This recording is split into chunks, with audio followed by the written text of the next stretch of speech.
Good morning, Vietnam. United States or anybody else who's listening. It's the most influential married couple show that nobody knows about. Here to Rescript culture one conversation at a time. Conversations will range from common things as being petty to what started the pettiness and why did we even start playing that game. Pettiness is one of those things that sometimes I feel like we're playing, but it's probably just me. And her response is no, for real, because in my head, I feel like you could have given more effort in certain areas. And I'm like, if she doesn't give, because I have a certain standard of your effort, right? So if you don't give me that effort, I feel like you're being petty, regardless of how it sounded or how you can make it sound to say you're not petty. I know who I'm married to. I think one of the things that I can never convince you of, but I really want to, is that I don't have enough energy to be petty. That's incorrect. I don't. Oh my God. No, the extent of my pettiness is not speaking for a while, just so that I can I think reset. that's the worst consequence of being petty. No, I mean, I don't do things to be like, you know what? Oh, so now because he did that, this is what I'm going to do. No, when I stop talking, it's because I don't have anything that's going to be productive in the conversation. I don't have anything that's going to solve the situation in that moment. So I totally get it, but I feel like you allow your emotions to dictate the remainder of the day. Like, okay, so you and I, we're not on the same page right there, okay? Maybe I ruffled your feathers, however you took it. It was never my intention, but during the time I get it. But I feel like your turnaround time has gotten worse. And in my head, my turnaround time is like trying to figure out how did we get there. I think that has to do with patience, though. Like, my patience has been worn down. Like, when we started, it was, I had all the patience in the world. And now, like, I don't have, look, my years are numbered. I don't have time to be, I guess I just feel like I don't have the energy. I would rather just be in silence than have turmoil or argue. That the beginning, majority of this marriage was that much of a headache where you just like, look, Sir, are you serious? You were a handful. I'm not saying I wasn't, but golly. No, but what I'm saying is as you go on with years of having a partner who is just a lot, and then you have kids and you have jobs, you've moved here, there, and everywhere. You've have family with you, moving family out, supporting family here, having deaths, having, all kinds of stuff going on in your life. I'm not operating at 100% battery anymore. And so when I think about the energy I have, I need to conserve it for what I feel it's best used for. And it's not used for going back and forth with you. It's not used for, unless I know that going back and forth with you is going to lead to some type of fruitful ending, something that made sense. But going back and forth, knowing that you're not hearing what I'm saying, I'm not hearing what you're saying, nobody's understanding one another. I'm not interested in giving any more of my energy to that particular thing. I have to conserve it for other things. So when I shut down and I'm not talking, it's because I know that there's nothing that's going to come out of this right now. So I guess in order for anything like that to not exist, I'm going to have to be the most effective communicator ever. No, I'm just saying, I think that everybody, no matter what, wherever you are, I don't think that everybody is always going to be able to discuss something and come to an agreement in that moment. There are going to be times where it doesn't matter how much you try to communicate what you're trying to say to me, how I feel about it, and all the other things that are going on, stressors or what have you, things I have to be mindful of. I may not have the bandwidth to be trying to go to wherever you're trying to go. And it don't matter. All the words, you could throw all the words you want at me. I'm not there. It's not time. I'm not. It's so just like I was talking to you before about, sometimes people are hardened soil that need to be broken up. And sometimes people are the soil that's ready for a seed. And sometimes they have the seed and it's ready to be watered. Like, we're at different stages of different things. And at that moment, I may be hardened soil about that. Because I have other things that I have to, I'm constantly juggling. And why? That's what I'm asking. Like, in my head, the position that you are in life, I am trying my best to reduce the amount of things that you're juggling. So when you say you're juggling, and it, to me, in comparison, your juggling today looks totally different from your juggling. Oh, it definitely does. Yeah, but so when you say that, it doesn't change. Like, remember the power of words, and when you say something, it like brings it back. Like, okay, I've heard this before. Now I understand, but then I'm like, so to me, I feel like your juggling may have gotten better to the point where I feel like certain areas could be handled a little better. But now when I hear you, it sounds like it's still from before. Okay, so you see what I'm saying? I wanna make this clear to you in the sense that so say I'm a new toy, not even a new toy, just say I'm a juggler, right? And I'm juggling 5 things. And I'm new at this, but I'm good. My arms are strong. I got a lot of stamina. Juggling 5 things, juggling 6 things, juggling 7 things, and I got it. But I can't juggle for hours and hours on end. At some point, I'm going to get tired.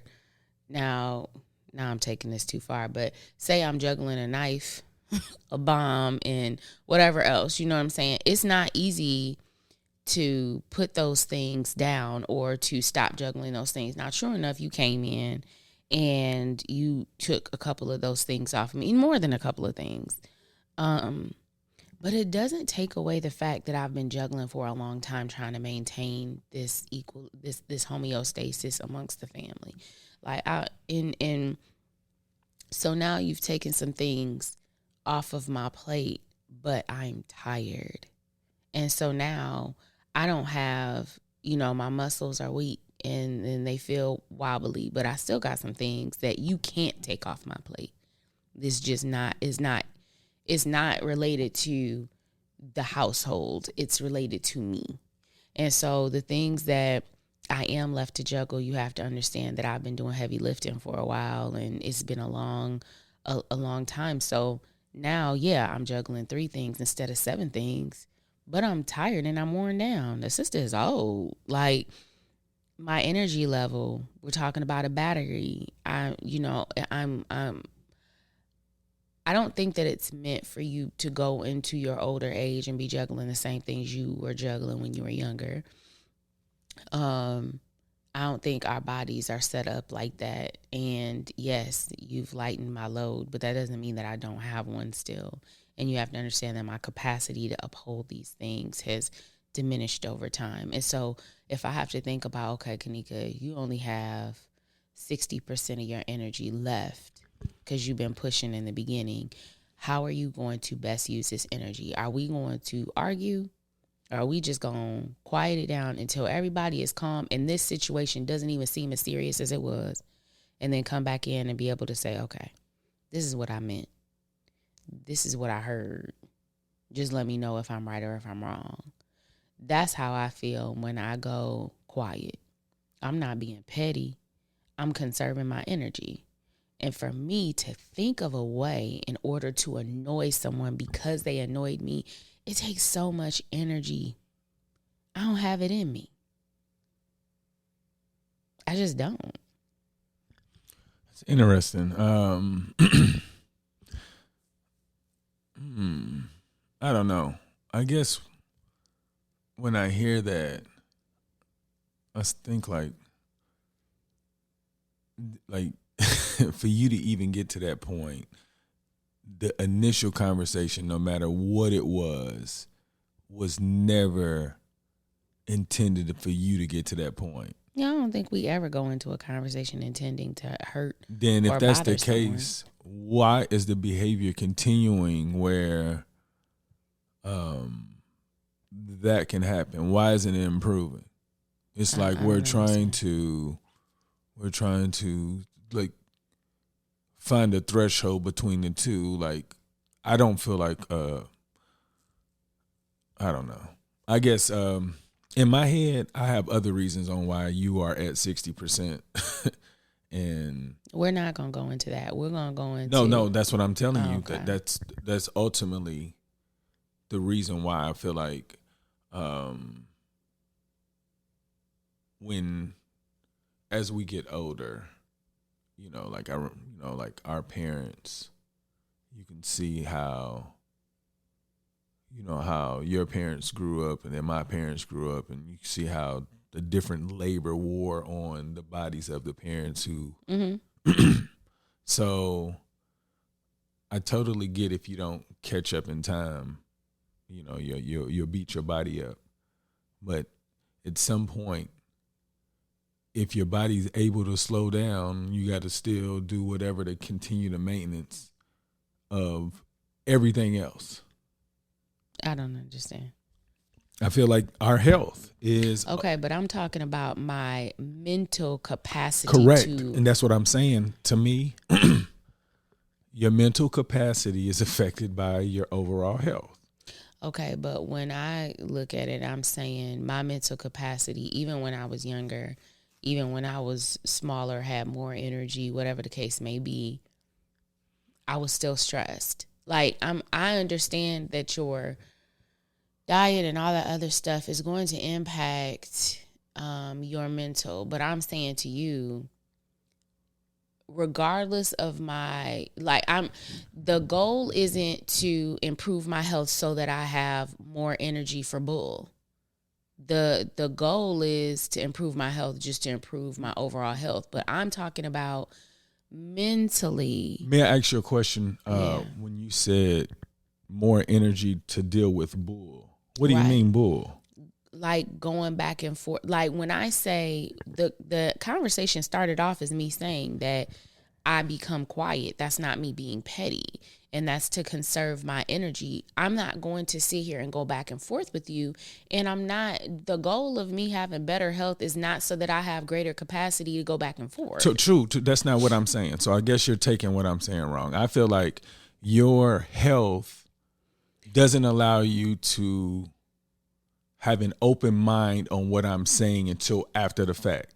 I feel like because my hangups as far as communicating, and you don't have any time for that. But normally when calmer heads come down, you was like, oh, okay, I didn't understand that, but you don't have the energy to even deal with, I'm not coming from the intent of hurting. You say that's not ever it, but my purpose or whatever I do when I go in talking, sometimes it sounds scrambled or whatnot, but if you don't have the energy to even deal with somebody that's specifically working on his communication, or he's just trying to help you in a way where he doesn't want to offend you, to me, when you say I don't want to go through that back and forth, like you don't want to get through to the solution. That's what I'm thinking in my head. I think when we met, that's not true. I think when we met, we made it clear. What's not true? I don't want to get to the solution. No, that's what I'm saying. That's what I said in my head. Okay. So what I'm saying is when we met, I think one of the things I specifically said is I do not like to argue.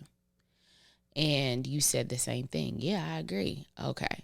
So I don't, if you have a problem with communicating, it makes no sense to me to sit here and go back and forth and you not have time to really settle your thoughts and get together. Like all it is us going back and forth and you trying to explain yourself a number of different times and me trying to explain myself a number of different times. What if you just take a break and then you get your thoughts together? What did they say? Calmer minds will prevail. I'm not sure that's the saying, but it's like Why, once everything gets heated up, should we continue this when we could take a break and everybody can because calm your down breaks off of are the too heat? long. So that's what That's the whole your point of it. determination. That was the whole point of it. Why do you think you and I can take breaks? That I don't feel like our relationship allows us to have breaks that go that long. If miscommunication is allowing us for us to break that long, something's wrong. I don't want to go that long without talking to you. I love you. Yeah, that doesn't mean I don't love you. But it has nothing to do with you not being around me either, because your energy is completely different. You'll go back to the room or whatnot. You'll do whatever. But my point is, I don't feel like one conversation should dictate the entire day. If a conversation is that powerful, it is not that conversation that ruins the entire day. There's no way. And it's not fair to me. Have you been in our conversations? Yes, they do. Sometimes they're very frustrating. That's my listen point. to me. Sometimes it can be very frustrating to be in a conversation where you feel like I am saying it as clearly as I can, and the person who's listening to you is not grasping it. Mm-hmm. And so it doesn't matter how many times or ways I say it. And it's like we're constantly missing each other. Like, I'd be like, no, I get it. Not what, but I don't.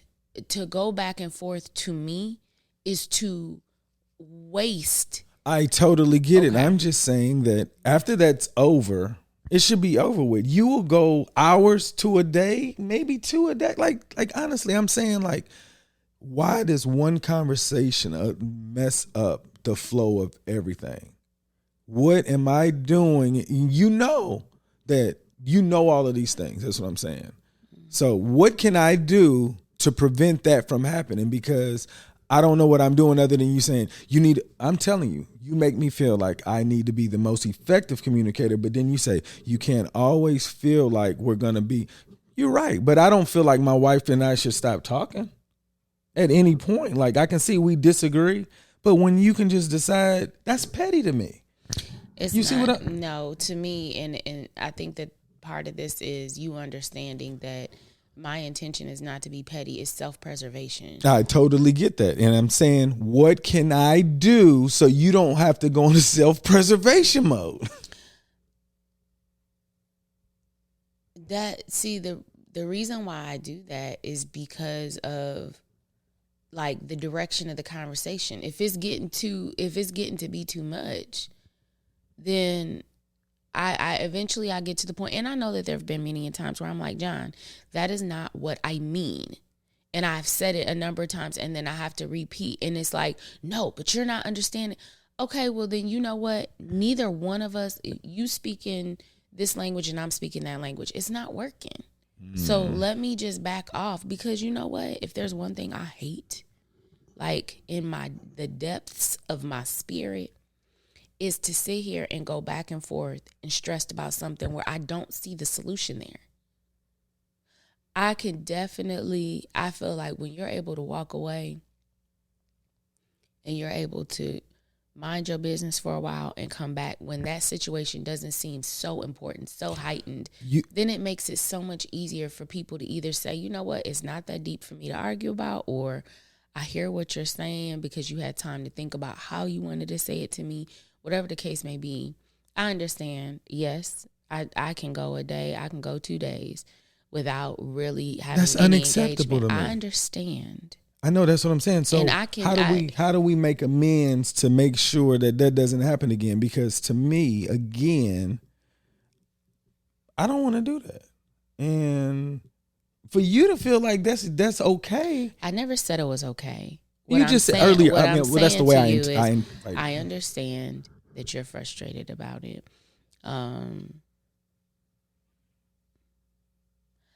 I mean, I can't promise anything. That's my, what do I want to say? You can say I'll work on it. Oh yeah, most certainly. But okay, great. So we'll start there.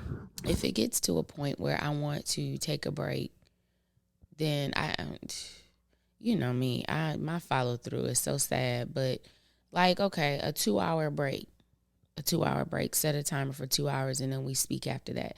I understand. I can go a really long time without talking to anybody, and I think that that's just been as far as me as a person, I can definitely do without interaction with people for a long amount of time.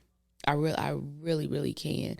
And I think that that's probably, that's definitely not something that works for a spouse that is very social and needs that interaction.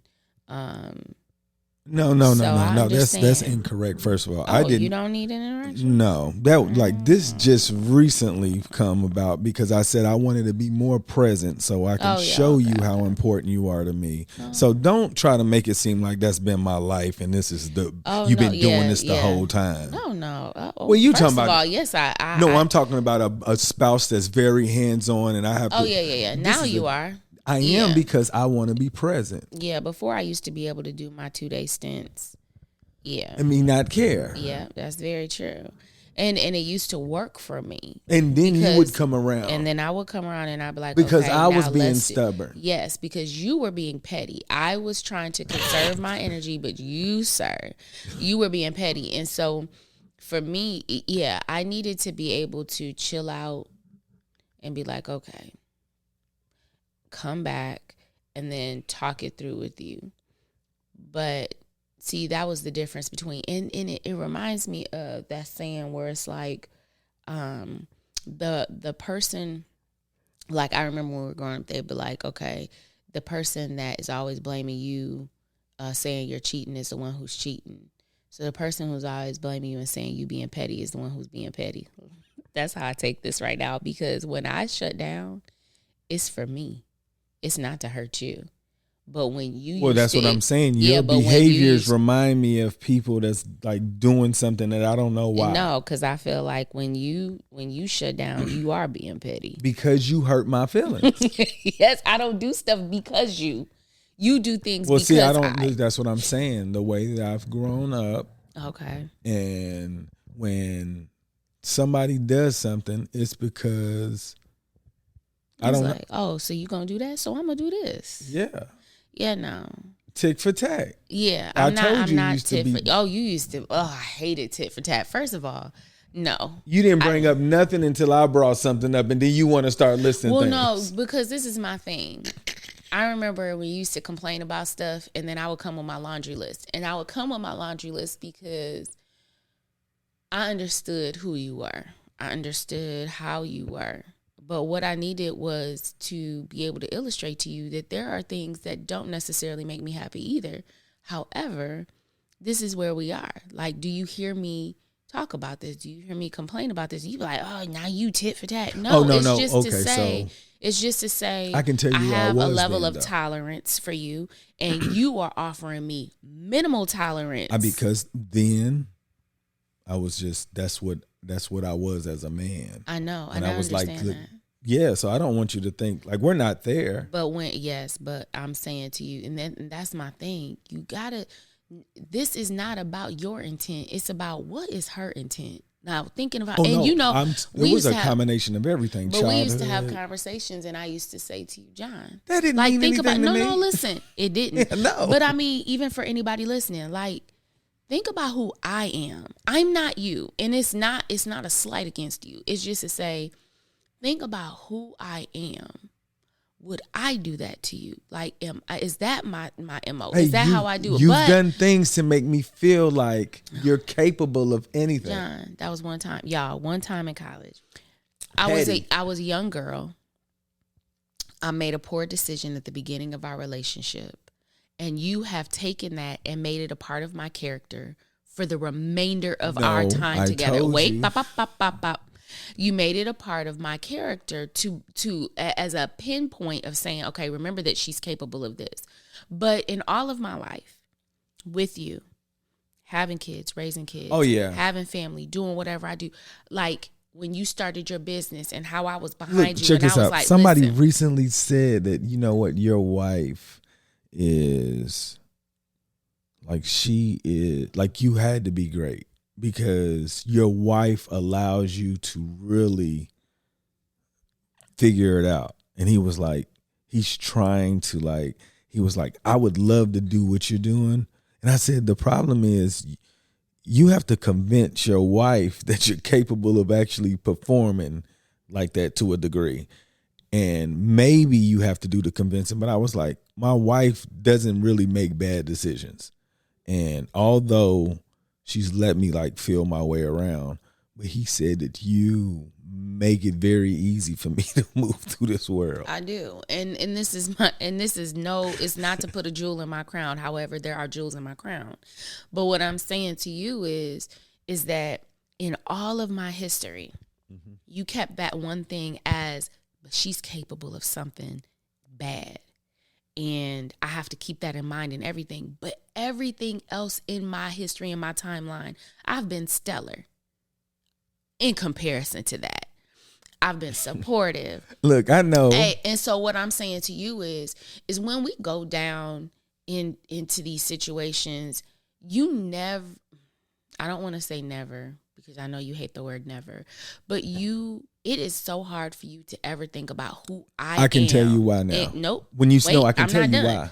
But it's hard for you to consider who I am apart from what you would do. It's like when the white people be like, if white people are afraid of black people getting power because they're afraid we'll do the same thing to them that they did to us.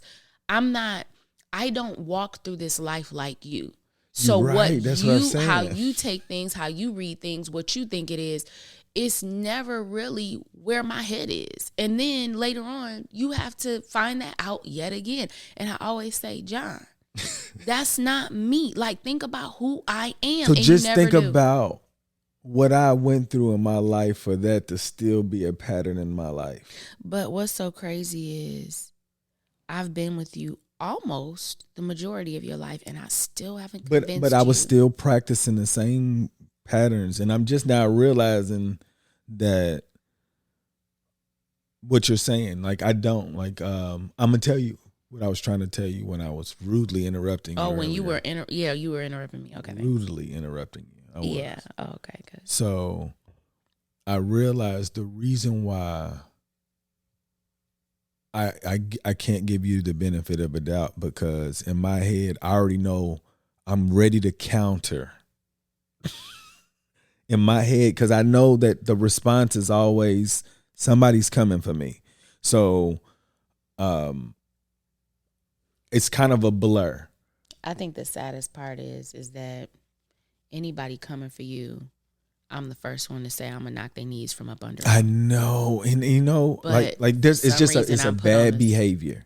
It's a bad behavior that I have, and I would look. This is one of those things what I would love to remove. You know, that's me. Yeah. That's ultimately being like completely vulnerable to you. But in order for me to be vulnerable to you, your vocabulary or the words that you say have to make me feel like she really means it. And I feel like there are words that you say that don't allow me to get there. That's the reason why I'm petty. Oh, but then you'll turn around and be like, but that's not my intent. It's not my intent. That's what I'm saying. Bad behaviors. I'm saying in the things you say to me, you be like, but you know that that's not my intent. You want me to sit here and say, okay, Kanika, everything he's saying, what's his intent? What is my intent? But you don't do that. I can't, because I've been hurt so much. Oh, sir. No, listen to what I'm saying. You haven't been hurt as much as me, because I'm still being petty. You don't even have any intent of being petty. Your hurt was at the beginning of your life and mine was in the middle. So I'm like, my foundation is just being petty. What are you talking about? But you're saying that these are all reactions you have because you've been hurt before. But I've been hurt majority of my life. What are you talking about? Like, for real, think about it. Like, the way that I grew, like, check this out. Our nephew is an example of what I told you. Yeah, I understand. But you said you've been, like, you're saying you've actively been hurt over and over again for the majority of your life. My foundation of my life was a complete hurt. Mm-hmm. It was just survival mode. Okay. And I navigated through the next stages of my life, being able to survive in different areas. But when I feel a certain type of way, it goes back to me feeling like they coming for me. That's why I like when people's like, John, ain't nobody coming for you. It sounds like it, because I've heard language similar to this, and to me, it's causing me to feel uncomfortable. It could be insecurity, but it's making me a certain type of way. I feel like you're reflecting what you put out in the world, because oftentimes, maybe not so much in the more recent months or a couple of years, that's how you interact with people, as coming for them.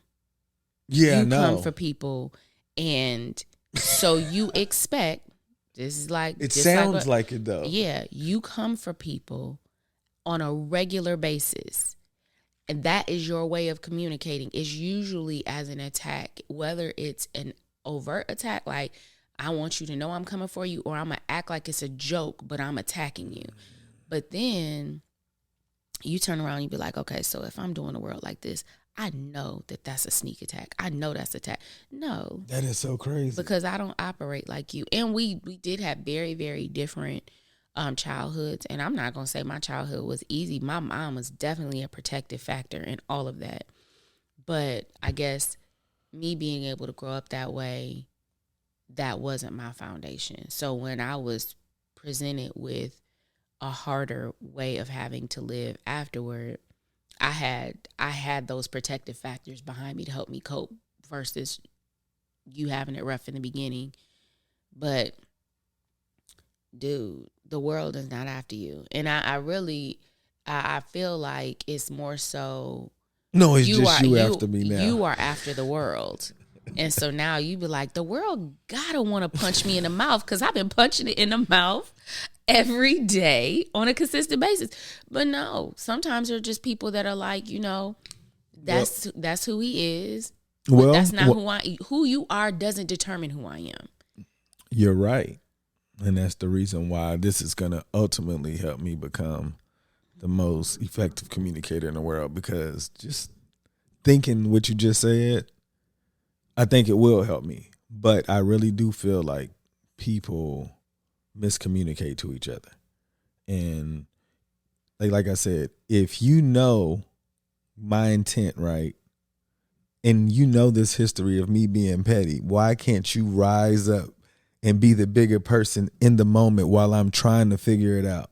You know what? Because people who live their lives being the bigger person, that's not an easy lift. Well, that's what I want to do. Yeah, but me right now, I want to be little as hell. I want to be I don't want to be the bigger person anymore. It's a lot of work. And rather than me be the little person in the sense of being petty, I just back off. And I have my quiet time, and I get my own mind together. And then I come back and I'm like a medium person. I'm not the bigger person. I'm not going to sit there and take all the punches and be like, you know what? I'm going to understand what you mean. I'm not going to do that anymore, because I don't think it serves me. What it does is it makes me press myself down more in order for you to be able to get what you need. And what I have learned is that I'm not John's wife first. I'm Kanika as a woman, and I've denied her a lot. Like, her as a woman that deserves her own bit of respect. And so I have to respect myself and my boundaries and my limitations. And a lot of times I will push those things in order to get to where I felt like we needed to be. And self-sacrifice doesn't do anything for me to maintain myself on a longer time frame. I feel like this is the whole thing about women being overwhelmed, and we still do everything.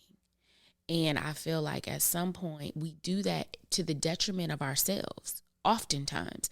And it takes away from us constantly, but somebody told us that we were supposed to keep pushing through. And that's what we do. But what I found is that if I set a boundary and I be like, look, I have to care about Kanika. I gotta protect Kanika, because nobody's gonna protect you more than you're gonna protect yourself. And that's no slight against, your spouse. It's that you know where your limitation is getting hit before anybody else does. And I have to protect myself. And I think that I was operating as John's wife and as Day and Dallas's mother far more than I was operating as Kanika the woman. And I've decided that I'm going to care about preserving myself. And it's not, and people will be like, that's selfish. You got to be a little selfish.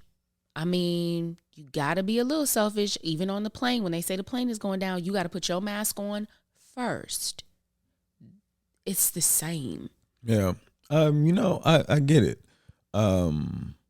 Because I think that's the reason why I am where I was, because I've been selfish my entire life. Yeah. And I was able to find this peace that allows me to be a lot more open-minded than I was before. And I feel like maybe I took your peace away.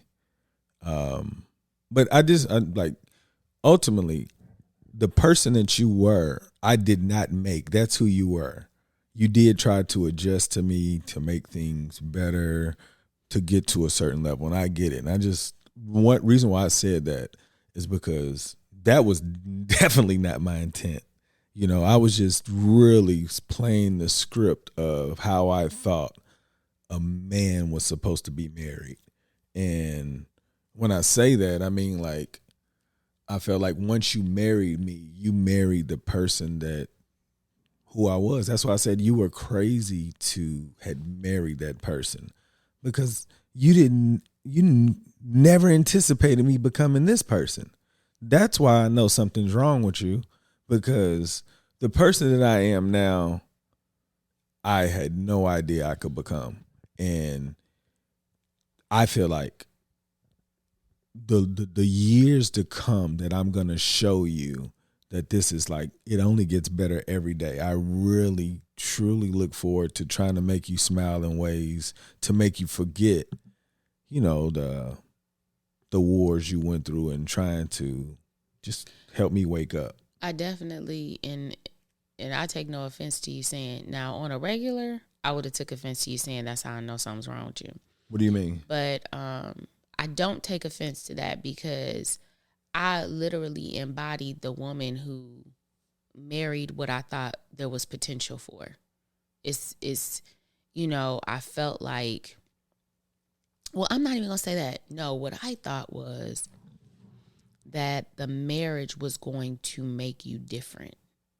I thought that if you had gotten to the point where you were ready to marry me and you asked me, you weren't being bullied into it or you didn't feel the obligation.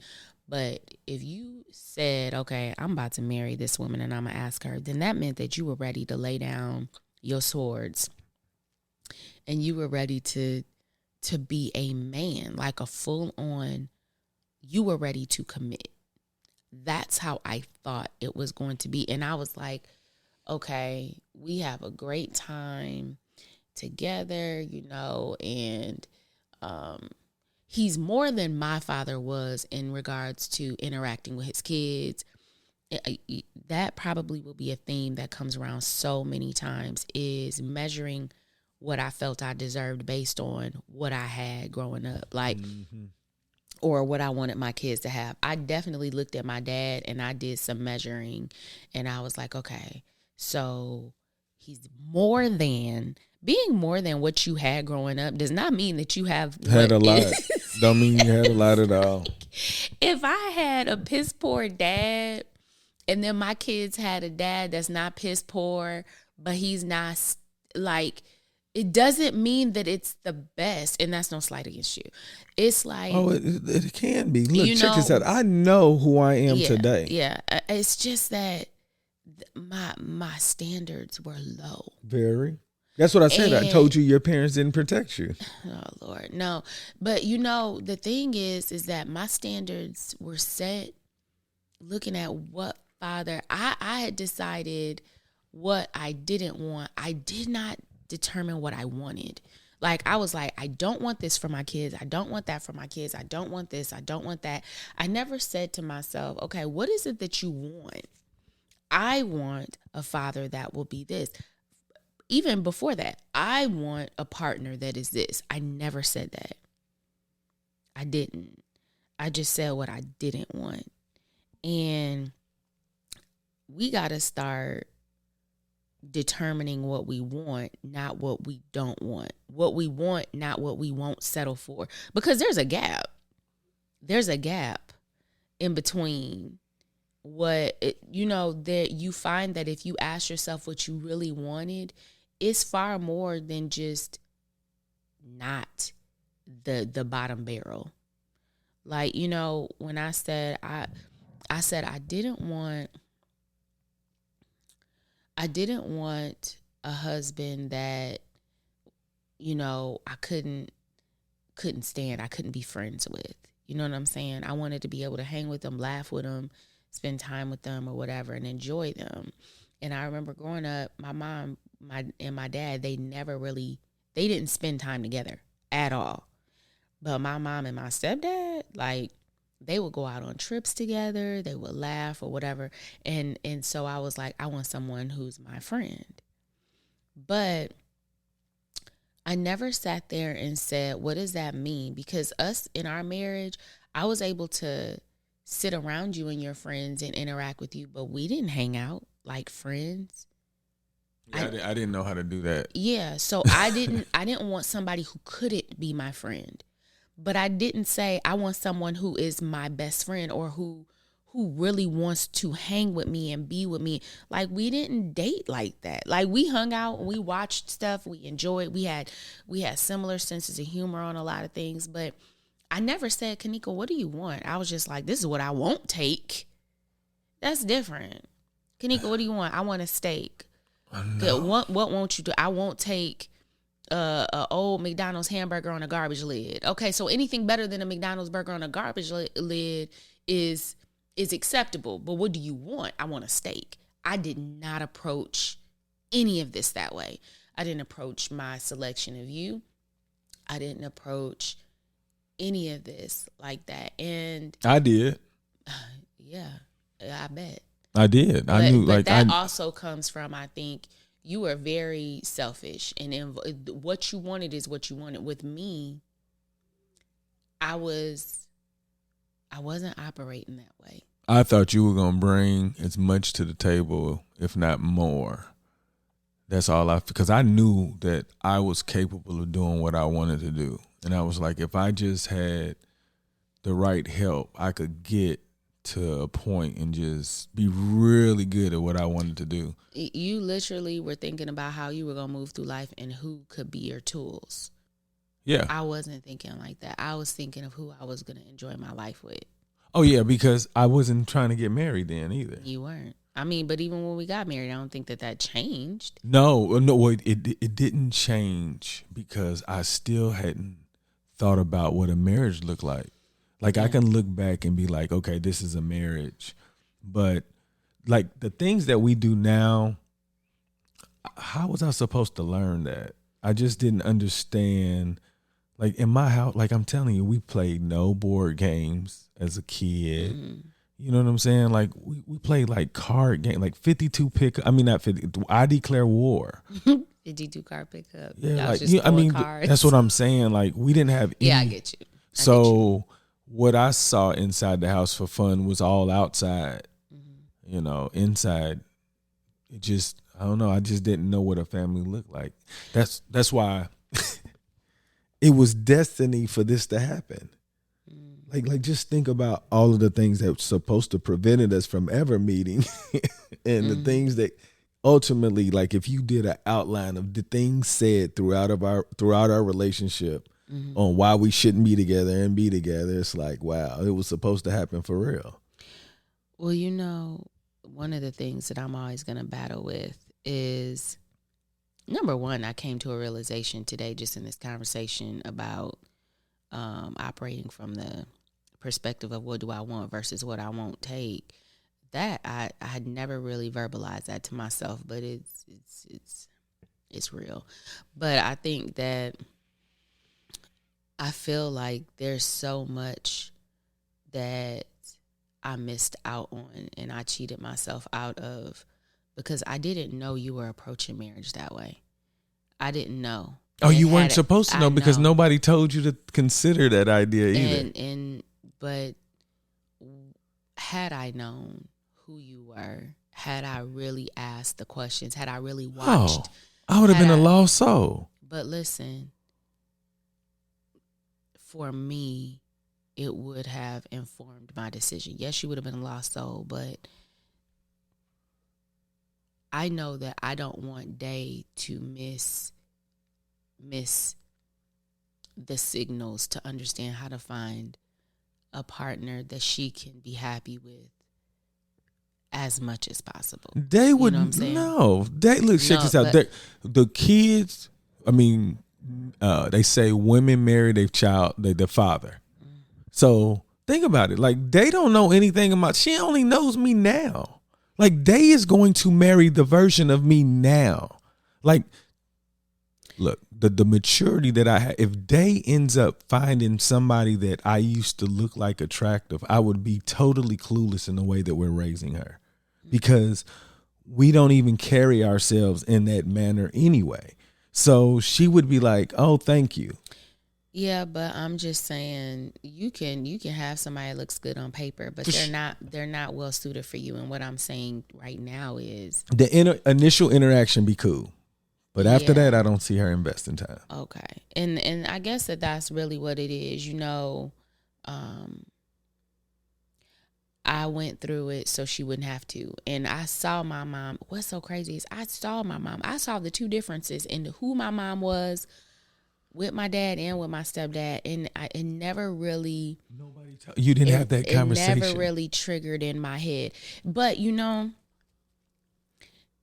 it's so solid in my head now. Like, had I met you with this knowledge at 21, I really would have not said any, like, you would have just been a really cool dude that I knew in college, and that would have been the end of it. Duh. But Duh.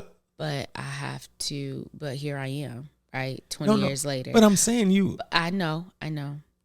And I know that who you are now, you really are trying to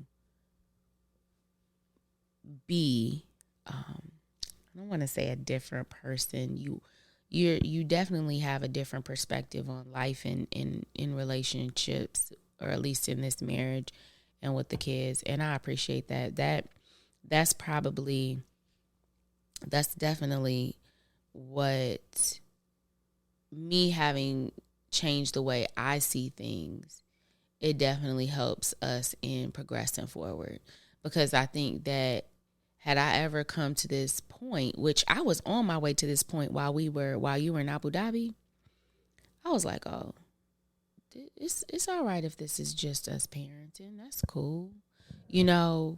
And had you not done the about face you did, we probably would have gone our separate ways, because you would have been, I think, too caught up in who you were and what I wanted you to be to be like, nah, I'm not gonna do that. And I don't want to speak for you, but I feel like that's what it would be. And who I needed for you to be was not John before. See, I don't know. Like, I think by her saying that statement, she like leaves this. Like, I told her that this change was necessary, and she thought I was going crazy, and she couldn't figure it out, because you see the things she just revealed to you guys. Well, I was trying to fix my life so that I could prevent anything that she just said was possible. But I think that it was coming right on time, because we had been apart. What was it? 18 months. I feel like total, maybe 20 months or something. But us being apart and me being in that apartment by myself with these kids, doing whatever, you were doing whatever, and me just having a lot of alone time, a lot of time where I wasn't interacting with anyone else. I was really coming into like trying to maintain my peace. I didn't know where my peace was going. Why? I didn't know that it was being siphoned from me. I didn't. And I just knew that I wanted to keep it. And I felt like what was going on with you was so chaotic. And when you would come, I would feel so out of whack. And I was like, okay, this has to, like, I was on the, Kanika, it's time to take care of yourself. And that's why I was on that whole thing, like, maybe we can just do this separately. Yeah. And it was definitely happening. What you needed and what I needed was happening at the same time. I needed to understand that I needed to care about myself. That's where that came in. And then you were understanding that you had to think about others, not just yourself. And it was right on time. It was definitely a ugly transition and in the events to make it work. But I feel like it definitely happened in the right time. And we definitely found the right words to communicate to one another that, okay, you know, this change I had wasn't going to send you running, and the change that you had wasn't going to send me running. So, yeah, definitely. But I guess if I were to have anybody, like, to summarize my thoughts here, you know, think from the side of abundance. Like, think of what you want, what you see, what you would love to see for yourself. And don't determine, you know, we really have to stop looking at our relationships and what we want and how we want it to look in reference to what we've seen. Like, I just don't want that. Or I want to make sure I want you to think of what you feel you deserve and operate off of that. For sure. Yeah. Definitely. You know, I just want you guys to know that was a real conversation that she and I would typically have. It did originally start out with intent of actually being, you know, to show you how we converse back and forth. But that right there was definitely live. That was a real deal conversation. And that's the way we converse daily. In order for us to feel like where we want to go, we have to make sure that we're on the same page. And I told her that I don't believe that married couples have regular conversations throughout the day, checking temperatures, checking to see what's working, what's not working, because typically the overwhelming feeling that I'm recognizing through women are things that men are not aware of. And I told my wife that I have taken it as a personal mission to say that I'm really going to at least do 50% of this thing, because even before we got married, well, right before we got married, and my whole intent was like, you know, I am going to do my share. But just reviewing back, I see that the share that I was referring to was probably more so financial and disciplinary procedures. There's so many other things that most men are just not, they're not privy to. And I definitely wasn't one of those. And learning the process of becoming a more balanced man, I think, has allowed my family to grow exponentially. But we're going to end it on that note, and I hope you guys got a lot out of that. But before we go, I wanted to give a special shout out to Mal, the brand. It's like some of the best clothing, sportswear that you can buy out here on the market. Great material. The product is remarkable. My wife has gotten everybody a jogging suit and T-shirts. But the material is really good. What you think about the brand since you started heavily supporting this thing when I was abroad? Oh, I love the tech jogger suit. I love it. We got it in black, pink, blue, tan, like what we got. Navy blue. We got all kind of colors. But they got a new they got a university line that I like, or a collection where it's like the big Chanel M on it. I think it's so live. I really do. But I do love the quality. They ship fast. It's really good. I do really like it. And I keep seeing friends with stuff on, and I want those things too. But yeah, I love Mal. No doubt. But for last words, You want to give them? I think I gave my last words. No doubt. Well, make today better than yesterday. Don't worry about anything you cannot control. GATA. Get after that action, or else that action will get after you. Be great on purpose.